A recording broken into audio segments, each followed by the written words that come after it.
लाह। लाह के कीट के शरीर के स्राव से उत्पन्न होने वाली एक प्राकृतिक राल है लाह। लाह को लाख के नाम से भी जाना जाता है। भारतवर्ष में लाह का उत्पादन सर्वश्रेष्ठ माना जाता है। आज की परिस्थिति में लाह के घटते हुए उत्पादन और बढ़ती हुई मांग की वजह है इसके कई तरह के उपयोग। लाह का इस्तेमाल कई प्रकार के उत्पादनों के लिए किया जाता है, जैसे दवाई बनाने में, गहने बनाने में और पॉलिश बनाने में आदि। लाह की विभिन्न किस्में हैं, रंगिनी, कुसुमी आदि।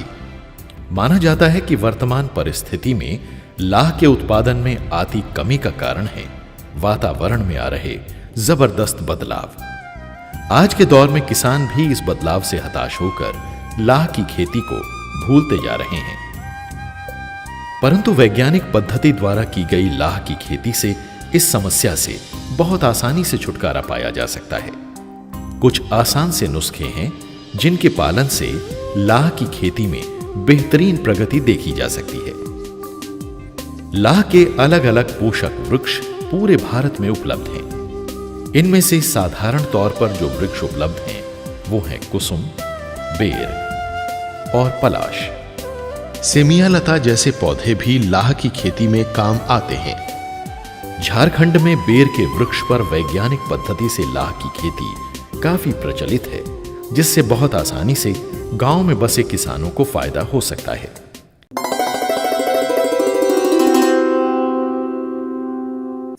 यह सुनिश्चित किया जाता है कि पोषक वृक्ष को इस प्रकार तैयार किया जाए, उनकी डालियों को काटकर उन पर बीहन उत्तम प्रकार से लगे और बेहतरीन लाह की उत्पत्ति हो। बरसात के दिनों में खुले, ऊंचे और अलग अलग जो पेड़ हैं उन पेड़ों का चयन करना चाहिए, और गर्मी में बीहन का संचरण जिन पेड़ में करना है वो निचला जमीन पे हो, झाड़ी नुमा हो और छायादार पेड़ हो, उस पेड़ का चयन करना चाहिए। जब पोषक वृक्ष बेर के बीहन लगाने के लिए पूरी तरह तैयार हो जाएं, तो कुसुम बीहन को खरीदकर या पहले से लगे वृक्ष पर से काटकर बेर की नई टहनियों पर चढ़ाने के लिए लाया जाता है। इस समय किसान काफी सतर्क रहकर बीहन की गुणवत्ता की जांच करें, ताकि जो बीहन चढ़ा रहे वो उत्तम हो। यदि 1% कीट निकला हो तो बीहन का रंग भूरा होगा। ये बीहन पेड़ पर चढ़ाने लायक है। यदि 5% से अधिक कीट निकल गया हो तो बीहन भूरे रंग का होगा। पतले आवरण का बीहन उपयुक्त नहीं होता। काटने के उपरांत बीहन को ठंडे और छायादार स्थान पर फैलाकर रखना जरूरी है। छाया में रखे हुए बीहन से लाह के कीट बाहर नहीं आते हैं, लेकिन धूप में रखें तो लाह के कीट जल्दी बाहर आते हैं और बीहन की गुणवत्ता कम हो जाती है। बीहन को चढ़ाने से पहले उनके बंडल बनाना उचित है। लाह की कटी हुई टहनियों को एक साथ रस्सी से बांधकर उन्हें पेड़ पर चढ़ाना पड़ता है। बांधते वक्त कुछ जरूरी बातों का भी ध्यान रखें। अंदाजन 100 ग्राम का बंडल हो और बंडल करते समय दोनों किनारों पर नायलॉन की रस्सी बांधना जरूरी है। सिर्फ एक जगह बांधने से बीहन फिसलकर गिर जाने की आशंका बनी रहती है। अगर बीहन को सही तरीके से बांधा नहीं जाए तो फसल को नुकसान हो सकता है।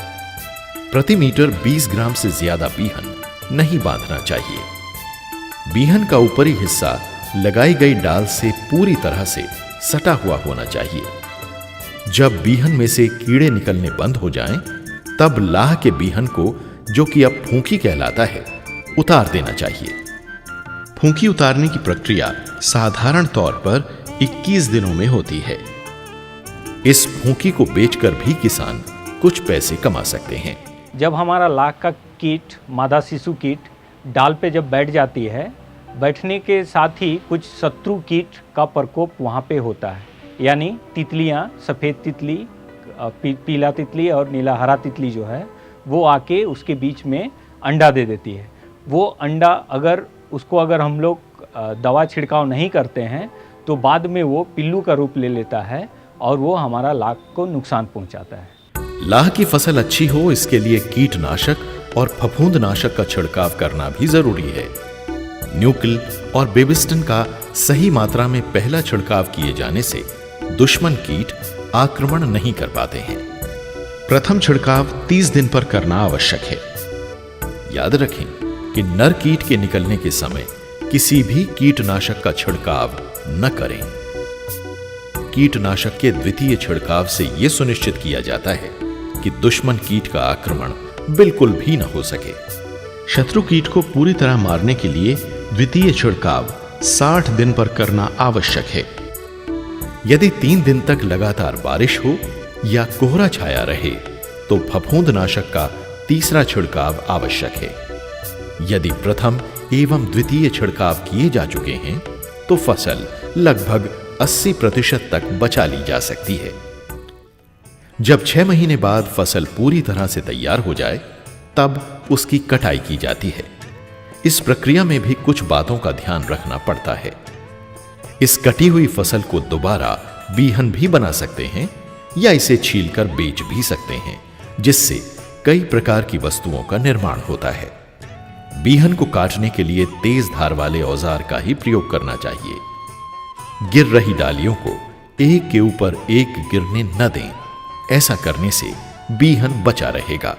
जितना भागीदारी पुरुषों का है उससे अधिक लाख की खेती में महिलाओं की भागीदारी है। ये महिलाओं की उसके घर पर रहते हुए उसका एक रोजगार मुहैया कराने का सबसे सर्वोत्तम साधन है। एक बेर का पेड़ में अगर हम लोग 1 किलोग्राम अगर बीहन लाख की मात्रा डाल करके उस पर कीट संचारण का क्रिया करते हैं तो कम से कम 6 महीना के अंदर ही उसे 10 से 15 किलोग्राम बीहन लाख के रूप में शुद्ध रूप से मिलता है।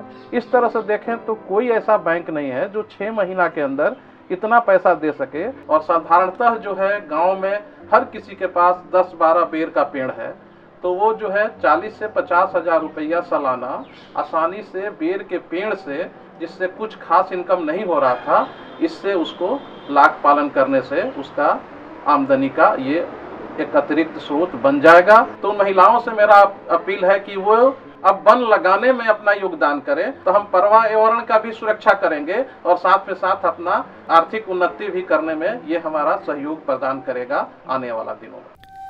आपने अभी देखा कि लाह का उत्पादन किस प्रकार से किया जाता है। लाह की खेती अपने आप में एक आसान और लाभदायक आजीविका साबित हुई है।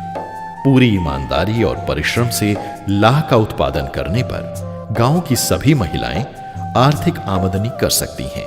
इससे आपके घर की उन्नति होगी और आपके बच्चों का भविष्य भी उज्जवल होगा।